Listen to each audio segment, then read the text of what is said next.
I've made a video in the past saying we need to talk about the Nephilim more, and that's exactly what I'm going to do today.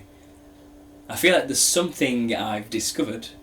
I say discovered, but it's not the first time someone's said this, but it's the first time someone's going to say this online that isn't in a ridiculing, mocking way towards the concept of the Nephilim. And this idea is that clowns, as we know them today, and have always known them to look, are in fact copies of the Nephilim.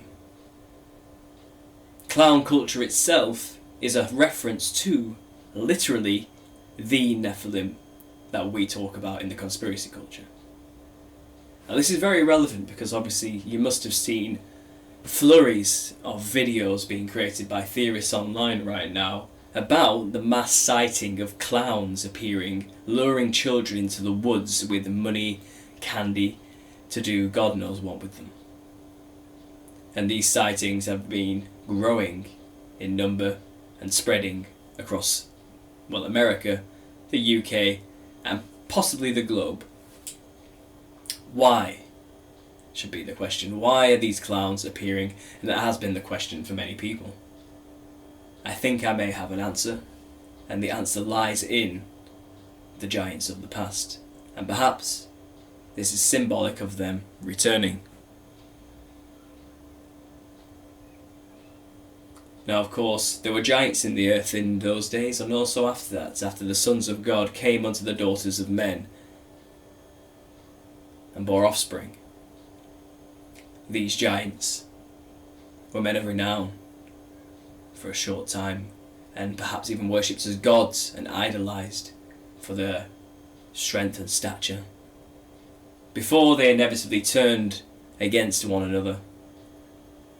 Cannibalistic in nature, these beasts would eat people and even each other before God finally decided enough was enough, wiped out the earth with a flood, saved Noah, the only human beings left on the planet, and started again. Now, the disembodied spirits of these Nephilim giants are the demons we know of today that like to possess people and mess with people and just generally send them down a very, very, very dark path. Now, I had a vision, and I literally mean that. The only way to describe it is a vision.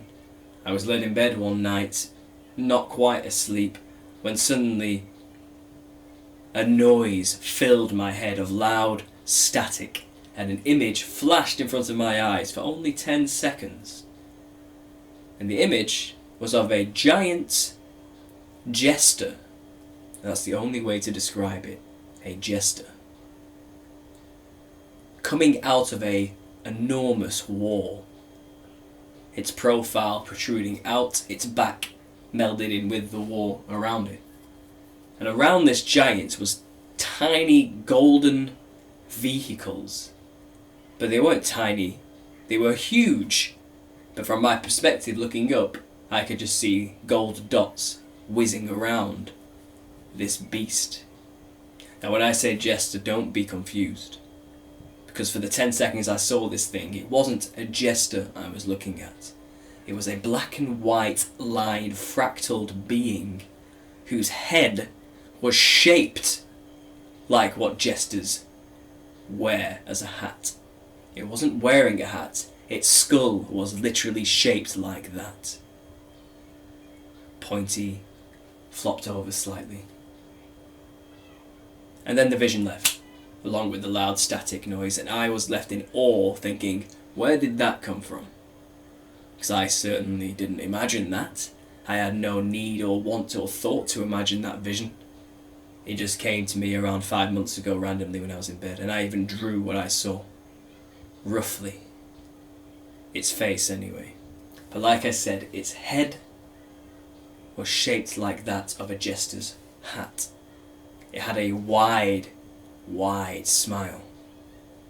A lot like the clowns we see of today. And it's this vision which got me onto this idea, which has led me to make this video today, 5 months later.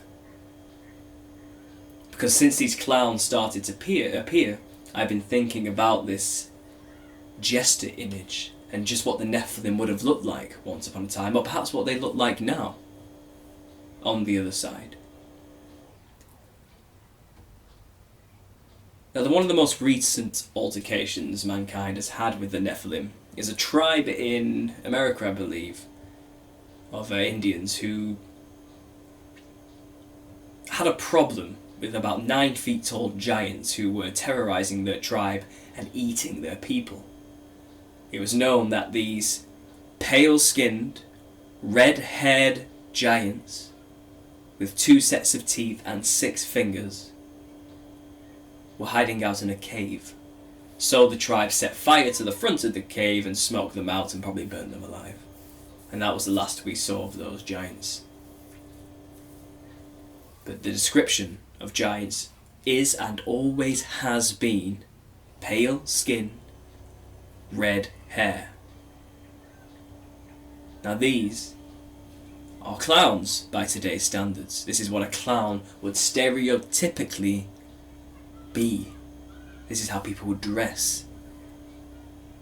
And often we see clowns with a wide grin, a wide-lipped smile, a large mouth, and sharp teeth, if you're going down the Halloween route, but I'm starting to realise there isn't any difference.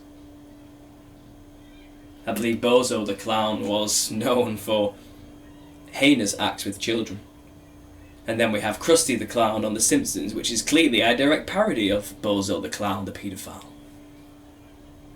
You look at Sideshow Bob, and his stature, his physique, his large feet are not dissimilar from the giant I saw, his hair included, in my vision.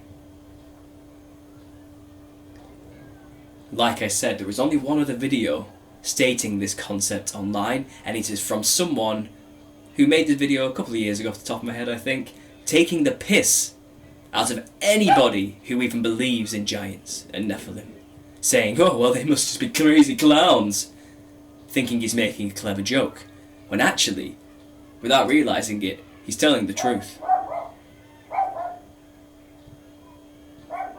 Nephilim looked like clowns.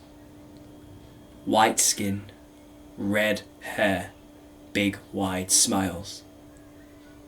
If we look at Attack on Titan now, though the red hair is missing, the wide smile motif is used there too. This cartoon imagining the end of the world due to giants. We know CERN is trying to rip open the veil and bring these entities, these Nephilim spirits that are on the other side, the giants in the fractaled matrix on the other side, back here. Could we see perhaps that these satanic people who are dressing like clowns and luring children into the woods are symbolically sending a message to everyone else who knows the Nephilim are returning? They are almost here. I think that's what this is all about. These aren't just random occurrences from random people who are doing it because they think it's funny.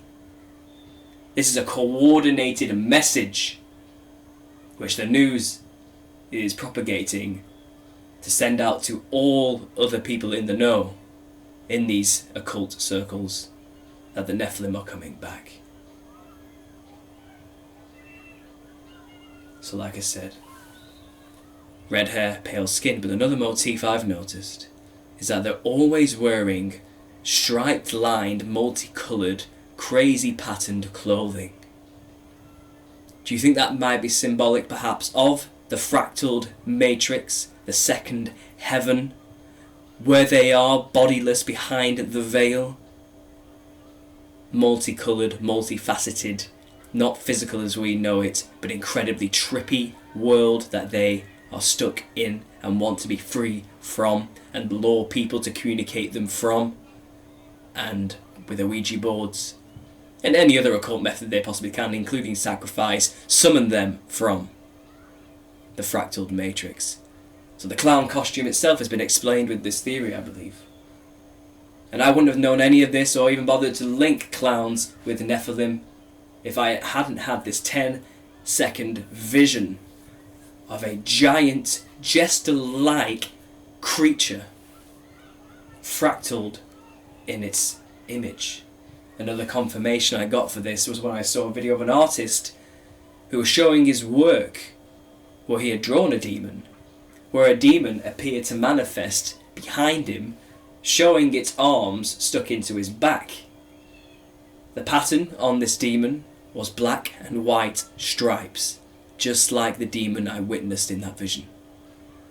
I don't think it was a coincidence anymore. I stopped believing in coincidences a long time ago. So ladies and gentlemen, when you see clowns, when they reference their large feet in their big shoes and their pale skin and red hair, they are referencing the giants of the past. These things were hideous looking abominations, terrifying and awe-inspiring. We don't want them back. Ladies and gentlemen, if you don't know, you need to know now that you need Jesus Christ. He is the only protection against these beasts.